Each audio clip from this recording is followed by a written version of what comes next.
अरे पका, इथं माझ्या बहिणीचं घर आहे, चल चहा पिऊन येऊ. चला चला. चल. अरे दादा आलास, ये बस. अगं दीदी, इथून चाललो होतो, मीच म्हणलो ह्याला आमच्या दीदीला भेटून जाऊ म्हणून. अरे गोट्या इकडे बोल के. जा, मामा करता एक खारीचा पुडा, गुड्डे बिस्किट आणि कोल्ड्रिंकची बाटली घेऊन ये. बघितलंस का पका, माझी बहीण आपल्यासाठी खायला मागवलेले आहे.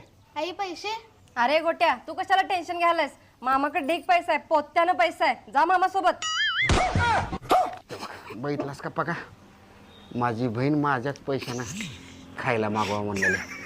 अगं दिदे, खायला मागवायची काय गरज नाही, आम्ही घरातून पोट भरून खाऊन आलोय. फक्त जरा चहा करून दे. बरोबर ठीक आहे. गोट्या जा मामासोबत दूध घेऊन ये. अगं दीदी, चहा राहू दे, आम्ही आत्ताच पिऊन आलोय. ठीक आहे दादा. ठीक आहे दिदी, आम्ही आता चलतो, आम्हाला अर्जंट काम आहे. अरे दादा चाललाय